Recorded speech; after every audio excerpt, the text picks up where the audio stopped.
Mulai.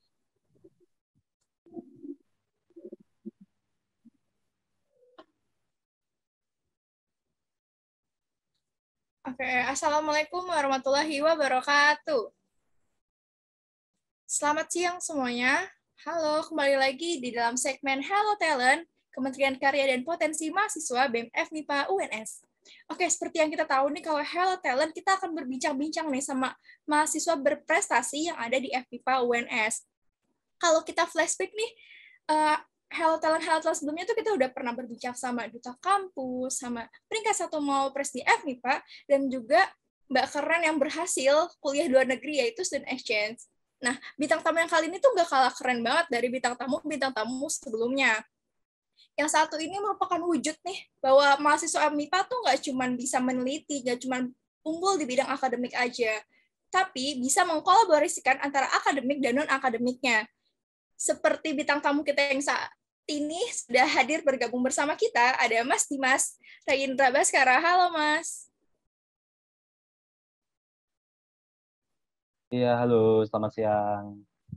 Ya, halo Mas. Boleh nih Mas perkenalan dulu. Mas tuh dari prodi dan angkatan apa sih, Mas? Aku dari ini ya, dari prodi S1 Fisika FMIPA UNS dan aku angkatan 2019. Wah, bisa banget nih buat teman-teman yang kepo pengen lihat Mas Dimas gitu kan, bisa banget langsung ke prodi fisika di gedung B gitu ya kan Mas. Tapi nggak perlu nggak sih, Mas Dimas kan kayak udah famous gitu kan, pasti semuanya tahu gitu.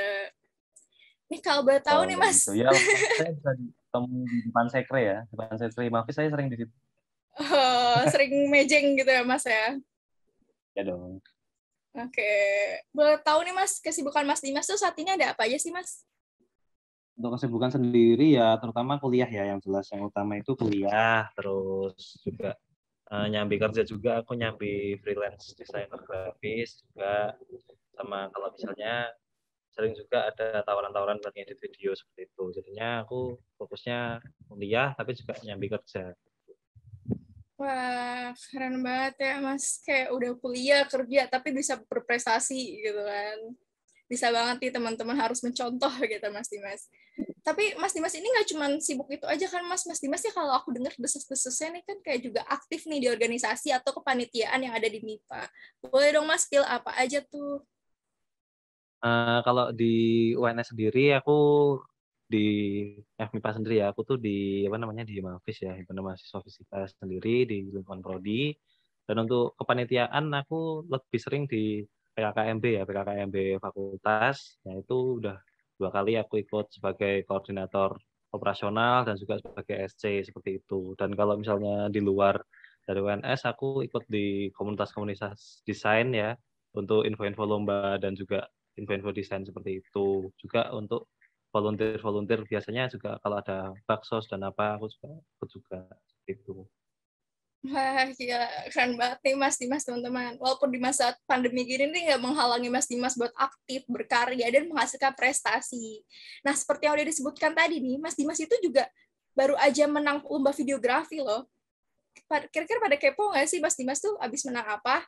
Nih, kita saksikan aja langsung videonya.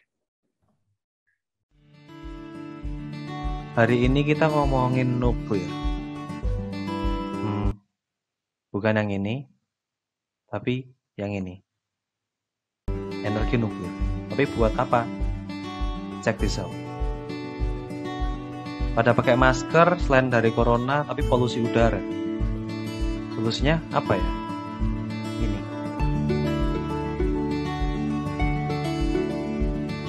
Tiap hari BBM naik. Bahannya juga tinggal sedikit. Terus solusinya apa? Ini. Ayo bersama-sama kita kembangkan nuklir untuk energi masa depan. Karena mau sampai berapa lama lagi kita seperti ini?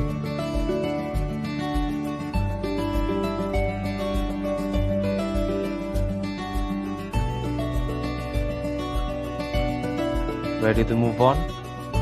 Nuclear. Wah, keren banget ya videonya. Biasanya teman-teman tahu nggak sih video ini nih ya, yang menghantarkan Mas Dimas menjadi pemenang juara 2 di dalam lomba tingkat nasional nih, gila. Pas Dimas tuh baru aja menang lomba juara 2 videografi di acara Nuclear Youth Summit 2021. Yang mana tuh video ini tuh udah jelas banget ya, kayak Mas Dimas tuh bisa mengkolaborasikan antara ilmu pengetahuan yang mengenai nuklir dalam bentuk seni yang berbentuk videografi ini. Dan gak cuma itu, Mas Dimas juga habis menang lomba juara 1 di acara kita kemarin nih di FMIPA, yaitu Olimpiade. Tepuk tangan lu semua ya. Keren banget ya bersama tim Bapak Einstein lainnya. Gimana nih perasaan Mas Dimas gitu kan? Di 2021 ini udah menang banyak lomba gitu. Oke, kalau dari aku sendiri sih sebenarnya bukan apa ya istilahnya, bukan pro banget dalam hal editing video ataupun bikin videografi, cuman itu dari ini sih, dari kegelisahan kayak gimana ya. Kalau tentang nuklir sendiri itu karena emang dari awal aku suka, apalagi untuk membahas nuklir itu aku suka. Jadinya melihat energi juga makin berkurang juga, makin susah dicari. Nah, terus ditawarin sama teman untuk coba nih kamu bikin videografi untuk ini, nanti materinya kamu cari-cari gitu. Nah, ya dan aku nggak ngarep menang sebenarnya, cuman kayak apa namanya, ngikut aja siapa tahu bisa nambah ilmu juga kan gitu. Ternyata menang dan ya lumayan senang juga bisa menang gitu. Itu sih kalau dari aku. Wah, gila. Berarti dari yang cuman pengen nyalurin bakat gitu ya, Mas, tapi juara gitu. Emang ya kalau udah bakat terpendam tuh harus disalurkan gitu. BTW Mas, nih aku mau nanya-nanya nih Mas tentang Mas dan tentang video Mas gitu. Mas bisa nggak sih Mas kayak dari video yang tadi tuh temanya apa sih Mas? Kayak bisa nggak deskripsiin video itu tuh maksudnya gimana gitu? Mungkin teman-teman ada yang belum paham gimana. Oke, pertanyaannya bagus ya. Jadi apa maksudnya tema dari video tersebut, terus tujuannya video tersebut juga itu sebenarnya membahas energi nuklir ya teman-teman. Jadinya Nuclear Youth Summit juga kan acara dari apa namanya angkatan dari Komun juga yang apa istilahnya mensosialisasikan energi nuklir sendiri gitu loh. Jadinya di sana aku juga berpikir kalau misalnya nuklir ini adalah sebuah inovasi yang sangat bagus gitu loh untuk Indonesia terutama ya. Karena Indonesia tuh udah punya 3 reaktor nuklir, tapi belum dimanfaatkan sebagai pembangkit energi, seperti itu. Sedangkan di luar negeri sana sudah banyak menggunakan nuklir sebagai sumber energi yang lebih bersih, lebih murah, dan pokoknya nilai plusnya lebih banyak daripada energi yang kita pakai sekarang, misalnya solar, misalnya ya energi minyak fosil lah, nah, seperti itu. Jadi dalam video itu aku menjelaskan kalau misalnya beberapa tahun ke depan tuh kita sudah harus mulai beranjak ke energi nuklir, gitu. Mungkin tidak sekarang, cuman harus dimulai sosialisasinya itu dari sekarang. Makanya dibuatlah videografi seperti itu. Karena juga aku juga ingin meneruskan apa namanya pandangan beberapa orang ataupun banyak orang yang masih berpikir bahwa nuklir itu berbahaya gitu loh. Mereka berpikirnya nuklir itu ya bom nuklir seperti itu. Nah, maka dari itu aku membuat video tersebut selain untuk lombanya sendiri juga untuk sosialisasi kepada orang-orang di mana energi nuklir itu bukan bom nuklir gitu loh. Energi nuklir itu energi yang lebih bersih, energi yang terbarukan yang bisa kita pakai di kemudian hari. Seperti itu sih kalau dari videonya sendiri. Wah, gila. Kayak sangat banyak ilmu ya Mas dari video itu. Emang nih Mas, kalau aku boleh tahu kayak gimana sih Mas kondisi energi nuklir yang ada di Indonesia tuh emang seperti apa gitu? Apakah segitu tidak terhiraukannya atau gimana? Sebenarnya kalau dari Indonesia sendiri itu energi nuklir itu belum digunakan. Maksudnya belum digunakan sebagai sumber energi. Ya. Sudah ada reaktornya, sudah ada 3, ada di Jogja, ada di Serpong, sama ada di Bandung. Ada 3. Dan itu sudah beroperasi, tapi sebagai bahan penelitian gitu. Untuk dianalisis, untuk diteliti, bukan untuk dijadikan energi. Karena apa? Di Indonesia ini termasuk negara yang apa ya istilahnya langganan untuk bencana alam kan seperti itu. Jadinya sekarang ini belum sepenuhnya aman untuk melakukan apa untuk menjalankan energi nuklir tersebut gitu loh.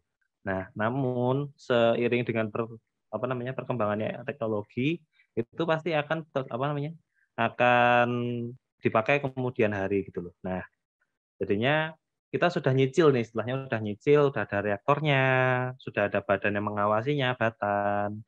Nah, tinggal gimana caranya kita meningkatkan sistem keamanan agar pada suatu hari nanti nuklir di Indonesia ini bisa digunakan dan juga energinya itu bisa disalurkan ke seluruh Indonesia. Seperti itu. Itu kondisi energi nuklir saat ini di Indonesia.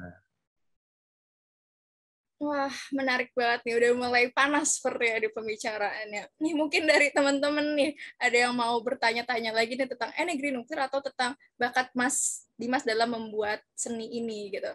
Mungkin ada yang mau nanya nih, mungkin Mbak Rati mungkin ada yang mau ditanyain.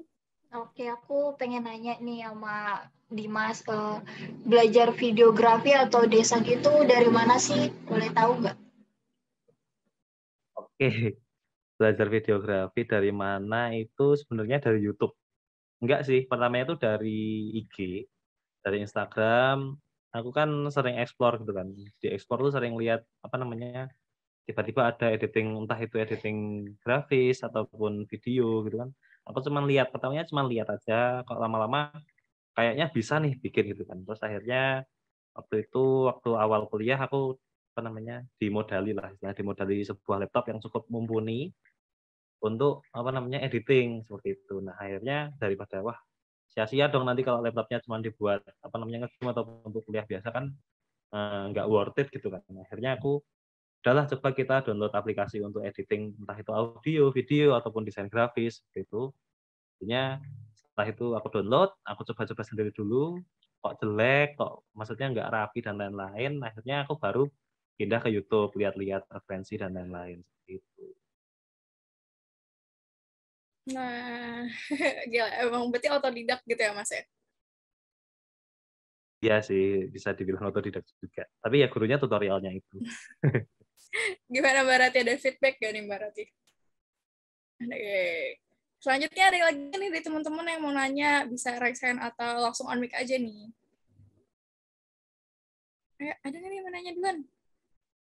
Nabila, mungkin Nabila. Mau nanya Mas, kenapa sih Mas milih videografi sebagai sarana menyampaikan aspirasi ilmu fisika, Mas? Oke, kenapa memilih videografi untuk menyampaikan sebuah informasi ya? Ini general aja untuk menyampaikan informasi dengan menggunakan videografi. Kenapa? Pertama gini, orang Indonesia, masyarakat kita tuh lebih suka menonton ya daripada membaca. Satu itu. Literasi di Indonesia itu sangat lemah kalau kalian sadari ya. Jadinya mereka lebih memilih untuk menonton sesuatu yang ditonton itu lebih menarik daripada dibaca. Nah, poster dibaca, dilihat dibaca, visual kan, visual dibaca, dilihat, makalah dibaca, dilihat. Nah, kalau videografi kan tinggal nonton nih, udah ada audio, udah ada videonya, tinggal nonton dipahami, enak gitu loh. Daripada harus membaca, daripada harus melihat apa namanya, cuman melihat gak ada suaranya kurang apa ya istilahnya, kurang menarik untuk orang-orang kita gitu, untuk orang-orang di Indonesia ini kurang menarik. Maka dari itu videografi menurutku adalah salah satu yang paling efektif sih untuk menyampaikan informasi ya. Iklan di TV gitu kan efektif banget, iklan YouTube dan lain-lain. Maka dari itu aku bergerak di bidang videografi ini karena apa? Menurutku itu lebih worth it, walaupun lebih sulit ya, dibuatnya lebih sulit, lebih lama, tapi lebih worth it untuk disampaikan menggunakan videografi. Seperti itu. Wah, bagus banget. Ya, aku speechless loh. Gimana nih Nabila? Ada nggak nih yang mau feedback-nya gitu? Mungkin Nabila tertarik gitu kan untuk belajar videografi sama Mas Dimas gitu. Berarti emang kayak Indonesia tuh butuh gak sih Mas orang-orang yang bisa untuk menyampaikan ilmunya gitu. Contohnya dari videografi ini. Iya sih, maksudnya kalau menurutku sebenarnya udah banyak juga konten kreator yang akademisi gitu loh, yang menyampaikan edukasi, menyampaikan tentang ya istilahnya videografi seperti aku. Cuman ya kembali ke personal masing-masing dari rakyat Indonesia juga kan, gitu loh. Mereka lebih memilih nonton apa gitu kan. Cuman nggak ada salahnya juga untuk kita mulai dulu gitu loh. Kita mulai dulu, kita membuat dulu. Paling tidak ada segelintir orang yang tertarik dan akhirnya paham. Nggak usah semuanya dulu, nggak apa-apa. Tapi yang jelas ada beberapa orang yang mendapatkan dampak dari videografi kita. Seperti itu. Hebat banget emang. Aku bangga nih, kayak fisika bangga ya punya Mas Dimas. Oke, ada lagi kan yang mau nanya nih? Mungkin dari teman-teman yang lain. Ada yang mau langsung on mic aja? Zahira mungkin? Oke, mau bertanya Mas. Mas Dimas ini kan dari Prodi Fisika ya. Nah, menurut Mas Dimas, gimana penerapan ilmu fisika di dalam pengembangan energi nuklir? Gitu Mas, terima kasih. Oke, ini pertanyaannya udah mulai susah ya, nih. Sudah mulai masuk ke materi gitu loh. Kan aku jadi agak mikir ya. Tapi nggak apa-apa, aku udah nyiapin juga untuk ini. Nah, untuk nuklir sendiri itu kan untuk nuklir, itu kan mempelajari mengenai inti atom ya, serta perubahan pada inti atom tersebut. Nah, itu tuh dikenal ada dua reaksi nuklir. Nah, kalian tahu kan ada reaksi nuklir. Nah, itu tuh ada dua. Yang pertama itu fusi nuklir, dan yang kedua itu adalah reaksi fisi nuklir. Nah, reaksi fisi nuklir itu adalah reaksi pembelahan inti atom akibat tubrukan inti atom lainnya, dan menghasilkan energi dan atom baru yang bermassa lebih kecil. Nah, reaksi ini menghasilkan sinar elektromagnetik. Jangan ngantuk dulu ya, belum selesai ya. Nah, reaksi fusi nuklir, yang fusi adalah reaksi peleburan dua atau lebih inti atom menjadi atom yang baru. Nah, pada reaksi fusi ini menghasilkan radiasi alfa, beta, dan gamma. Mau tahu itu apa? Silakan bergabung di Fisika UNS ya. Oke, lanjut. Nah, ilmu fisika ini banyak penerapannya dalam radiasi sinar tersebut. Misalnya, dalam menentukan pengaruh sinar gamma dan induksi mutasi, dosis pemeriksaan sinar X radiologi, menentukan letak kebocoran pipa saluran minyak, cairan, atau gas yang tertimbun dalam tanah dengan sinar beta. Dan sebenarnya masih banyak lagi ya, masih banyak lagi. Cuman untuk yang kali ini aku cuman menjabarkan itu aja. Karena kalau banyak sekali mungkin nanti kalian mendatangkan pembicara dari dosen fisika aja, fisika inti, ada Bu Tari, ada yang lain-lain juga. Itu. Thank you. Wah, jadi belajar fisika ya sama Mas Dimas nih. Oke, terima kasih atas jawabannya Mas. Gila, emang ya keren banget nih. Pasti nggak pernah bolos ya Mas. Kalau misalnya kelas keren banget emang Mas Dimas ya. Aku jarang nggak ikut kelas loh. Jadi aku sering ikut kelas, rajin juga. Gitu. Wah, emang ya Mas Dimas tuh patut untuk dibanggakan. Oke, langsung aja nih yang bertanya selanjutnya nih ada Mbak Bita mungkin mau nanya Mbak. Oke, aku mau nanya nih Mas, kan tadi kan udah diceritain kalau ikut organisasi terus ikut lomba-lomba gitu kan. Nah, gimana sih caranya Mas tuh buat bagi waktu? Kan kalau misalnya editing kan membutuhkan waktu yang lama ya, yaitu Mas tuh gimana cara membagi waktu kuliah sama ikut lomba maupun organisasi tersebut gitu. Oke, waktu ya. Ya sebenarnya tuh jawaban template yang mungkin udah sering kalian dengar juga, yaitu kan skala prioritas ya. Skala prioritas kalian gimana? Gitu. Kalau aku ya mungkin ada tiga yang penting, kerja, kuliah, sama organisasi. Nah, videografi ini masuk di kerja sebenarnya teman-teman. Maksudnya di kerjaku ini ada yang kerja klien, ada yang kerja lomba, ada yang kerja macam-macam, itu di bagian kerja. Nah, seperti itu. Jadi kalau misalnya dalam skala 100% ya, kalau misalnya di skala 100%, kuliah jelas paling besar ya, 50% ataupun 60%. Nah, di kerja ini aku 20-25%. Nah, di komunitas aku 15% gitu. Karena apa? Mungkin ada broker-broker, mungkin ada apa. Cuman itu yang handle bukan hanya aku, gitu loh. Yang handle ada banyak orang di situ, yang kita kerja bareng jadinya lebih cepat untuk selesai. Sedangkan untuk kerja dan untuk kuliah ini memang harus ada waktu lebih gitu kan. Nah, untuk editing sendiri ya, untuk fokus di videografi sendiri, untuk editing video biasanya aku ngambil jam malam sih, jam malam sampai pagi. Karena apa? Kan noise ya, aku harus dengerin noise juga dari audionya ataupun dari videonya kayak gitu. Jadi aku lebih milih untuk malam karena kalau di rumahku dari pagi sampai sore itu masih rame banget gitu. Jadi walaupun pakai headset, karena headset murah juga, jadinya sering bocor juga suara dari luar. Nah, makanya untuk editing video ataupun audio, aku milih di waktu malam sekitar jam 9 sampai jam 3, jam 4 pagi. Ya itu aku biasanya waktu efektifku kerja itu di situ. Kayak gitu teman-teman.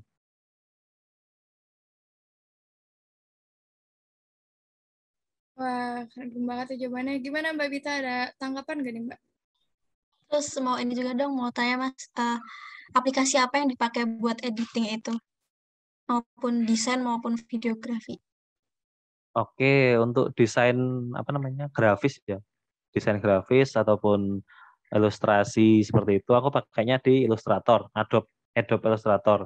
Sedangkan untuk di videografi itu tergantung ya. Kalau misalnya waktunya udah mepet banget, biasanya aku pakai Filmora Pro. Sedangkan kalau misalnya waktunya masih agak panjang, biasanya aku kerjain pakai Premiere kayak gitu. Karena tergantung juga tingkat kesulitan dari video yang kita kerjakan kan seperti itu. Jadi emang kalau yang video lebih ke Premiere ya, Mas?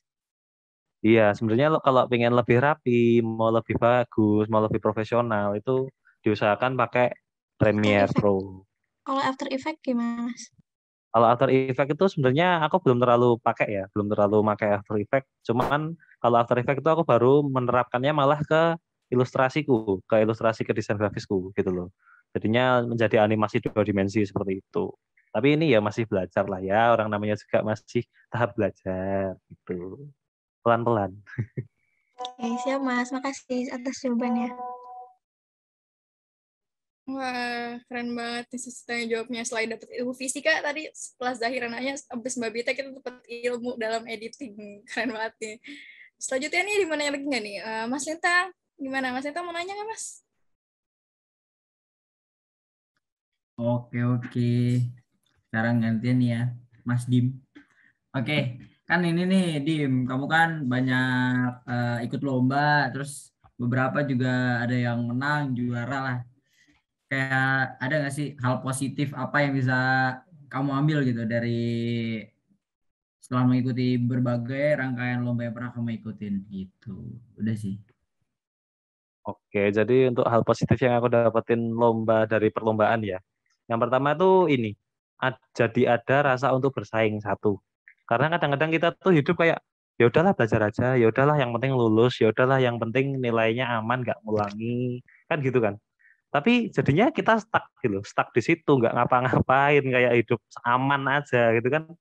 Ya menurutku ada yang kurang gitu loh. Apalagi di umur-umur seperti kita nih, kita masih butuh sebuah adrenalin kan. Entah itu apapun itu kita butuh adrenalin. Nah, itu aku curahkan di lomba. Nah, seperti itu. Jadinya ada rasa ingin bersaing juga seperti itu. Satu itu. Kedua, hilangnya rasa ketakutan gitu loh. Dulu tuh waktu pertama aku belum pernah ikut lomba tuh aku takut, ini aku layak apa enggak ya ikut lomba. Ini aku kalau desainku cuman kayak gini tuh sebenarnya aku udah mampu bersaing belum ya sama orang-orang ini. Aku ketakutan. Tapi ini bocoran aja ya. Sebelum aku menang yang NYS ataupun yang Olimpiade, udah ada sekitar 20-an lomba yang aku nggak menang. Gitu. Aku ikut, terus ikut, terus ikut, terus ikut, terus ikut, terus ikut, dan nggak berhenti gitu loh. Jadinya semakin lama itu yang terbentuk tuh bukan apa namanya jadi mental kalah gitu enggak, tapi jadinya kayak kita penting ikut dulu, kita usahakan yang terbaik, kalah ya udah, menang ya syukur gitu loh. Ada mental kayak gitu.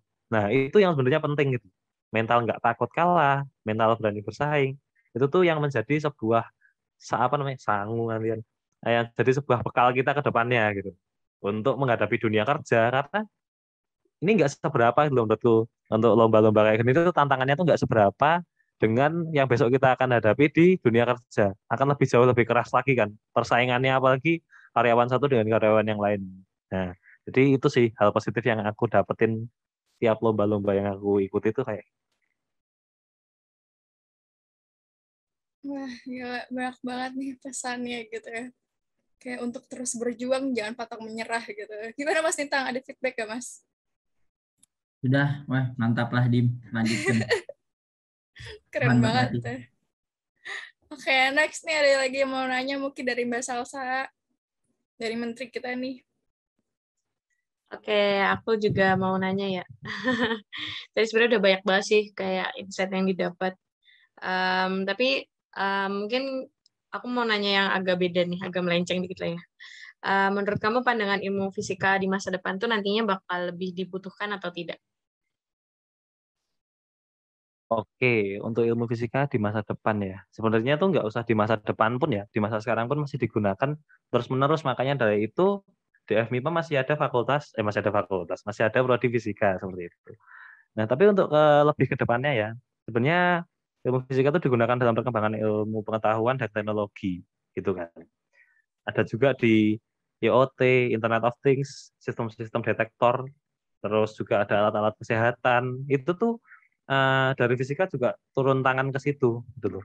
kita kan ada fisika medis, ada fisika geofisika gitu kan. Ada material, ada akustik gitu. Dan itu tuh sebenarnya walaupun jarang terlihat ya teman-teman, karena kan kalau sekarang kita mikir fisika tuh sebenarnya besok kerjanya apa sih gitu kan. Kadang-kadang kita masih mikir ke sana.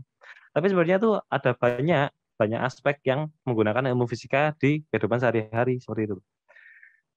Jadinya untuk kedepannya mungkin akan lebih banyak dipakai lagi mungkin ilmu fisika itu. Karena apa? Teknologi kan nggak berhenti gitu. Teknologi itu pasti akan selalu berkembang dari tahun ke tahun. Sekarang 1 tahun aja HP ada 6-8 kali produk baru. Gitu.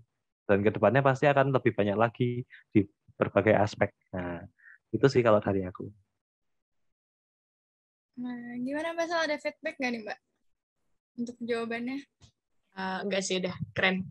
Iya bener-bener emang kadang kayak gitu sih, jadi problem kayak ntar lulusan mungkin nggak cuma fisika ya, semipa kali ya, kimia juga kadang kepikiran kayak ntar kedepannya gimana gitu. Ternyata emang apa namanya harus lebih diluaskan lagi pikirannya gitu. Ternyata banyak. Mantap. Mungkin dilanjut. Oke, selanjutnya nih, ada lagi nggak nih yang mau nanya? Mungkin Masap belum nanya nih, ada yang mau tanya nggak nih Masap? Halo, suara aku masuk ya? Masuk Mas. Nih, aku mau tanya mungkin tadi di luar list itu, ada kan katanya join komunitas ya si Mas Dimas ini. Alasan join dengan komunitas-komunitas di luar fakultas maupun di dalam itu apa, dan mungkin benefitnya ikut komunitas bagi diri Anda sendiri maupun lingkungan lain apa gitu. Oke, thank you pertanyaannya ya. Untuk yang di dalam fakultas dulu deh, misalnya Himafis dulu ya. Kenapa aku berada di Himafis? Pertama memang aku butuh apa namanya berada dalam sebuah komunitas. Aku ingin juga ada di sana.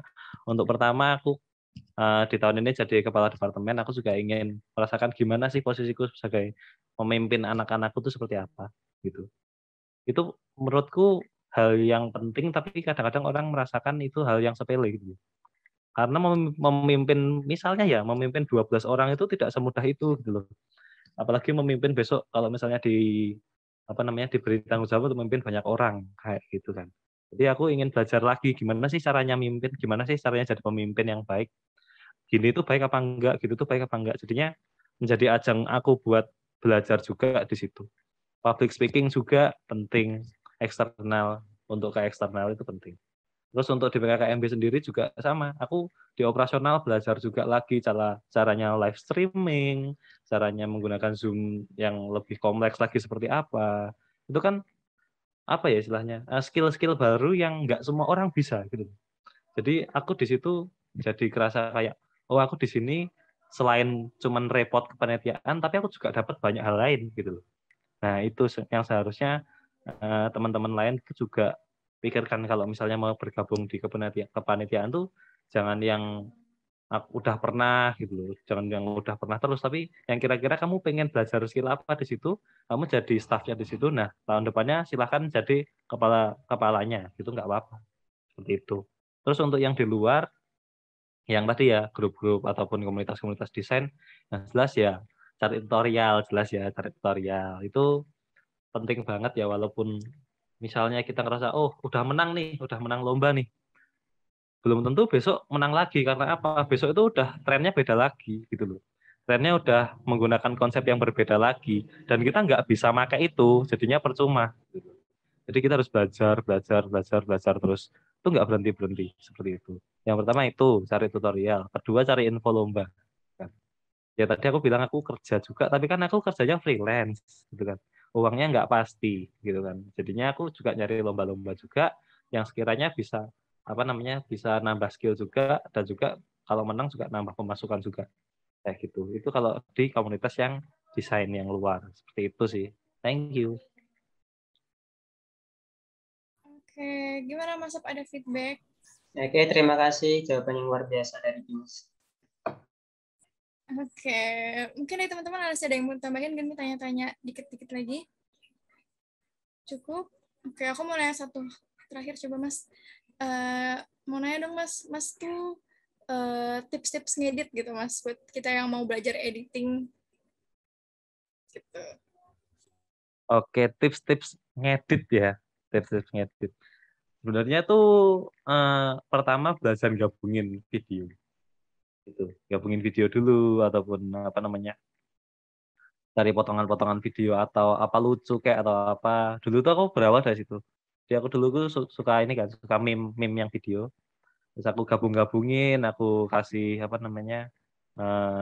Jadiin satu, terus dipisah-pisah, dipotong-potong, dikasih subtitle dan lain-lain gitu kan. Awalnya harus dimulai dari pengen dulu gitu. Pengen dulu. Aku pengen ngedit nih tapi aku nggak bisa. Itu nggak apa-apa, nggak masalah. Terus yang kedua cari aplikasinya. Cari aplikasinya. Langsung di-download. Jangan cuman kayak wah, aplikasinya ini ya udahlah nanti gitu jangan. Langsung di-download. Apa aja di HP, ada KineMaster atau ada video atau ada apa bisa dipakai aja. Terus nanti langsung dibuka aplikasinya, masukin video. Misalnya apa aja video terserah video kamu ngomong AIWO juga boleh. Masukin aja. Terus kamu otak-atik aja, kamu pencet-pencet dulu aja semuanya. Oh ini buat apa ya? Ini buat apa? Sampai kamu bingung baru buka tutorial di YouTube. Gitu. Aku omongin ya, 100%, 1000% pasti ada tutorialnya di YouTube. Jadi nggak usah bingung, itu semua gratis. Silahkan nonton di sana. Mulai dari yang dasar-dasar dulu aja, kayak gabung-gabungin video, ngasih transisi yang gampang-gampang. Udah itu dulu aja. Tuh, kalau dari aku itu sih tipsnya. Oke, tips yang keren banget nih, berguna banget buat teman-teman yang mungkin tertarik. Dan emang harus tertarik sih ya, biar kita bisa lebih mengembangkan ilmu. Dan contohnya seperti Mas Dimas yang bisa menyampaikan nih ilmu pengetahuannya dalam seni videografi. Oke, karena udah nggak terasa kita udah menghabiskan banyak waktu berbincang sama Mas Dimas. Dan karena sebagai anak MIPA, kita punya laporan, tugas, dan kelas gitu kan.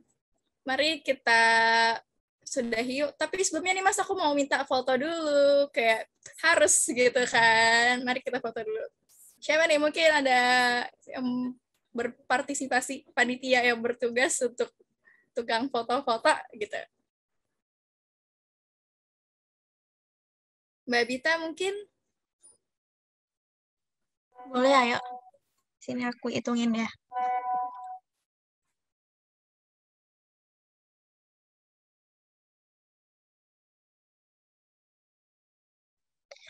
Aku hitung 1 sampai 3 ya. 1, 2, 3. Lagi. 1, 2, 3. Lagi, sekali lagi. 1, 2, 3. Oke, udah. Makasih. Oke, makasih Mbak Bita buat dokumentasinya. Kita lanjutkan lagi nih Mas. Untuk penutup nih dari Mas Dimas, ada nggak nih kesan-pesan yang ingin disampaikan ke teman-teman di FMIPA? Oke, pesan buat teman di FMIPA ya. Gini teman-teman, ya aku walaupun tadi sudah menjelaskan bahwa lapangan pekerjaan kita tuh tidak sesempit itu juga. Tapi tidak ada salahnya juga untuk kalian tuh belajar skill-skill yang mendukung kalian di kedepannya gitu teman-teman.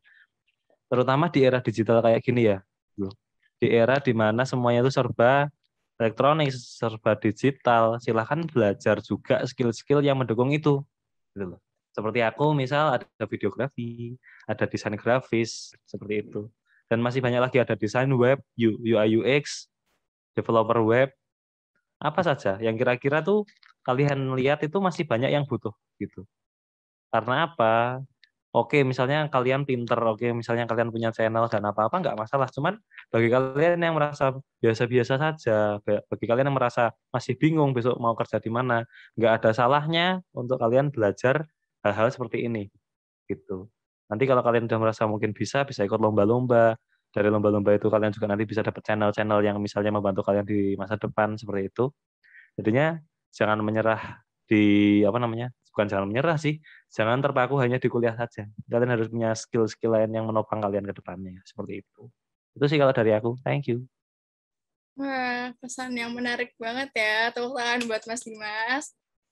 Oke, emang benar ya Mas, kayak seperti yang pernah aku dengar nih, bumi kita Indonesia itu tuh butuh pemudanya. Dan ini udah saatnya nih kita untuk berbuat dan berkarya. Kita harus mulai susun rencana sekarang juga dan mulai secepatnya. Jika kita gagal, teruslah berkarya. Jika kita tertarik, teruslah berkarya. Jika kita bosan, juga terus berkarya. Oke, sekian dan terima kasih. Sampai jumpa di Hello Talent lainnya. Wassalamualaikum warahmatullahi wabarakatuh. Terima kasih Mas Dimas. Oke, sama-sama. Dadah.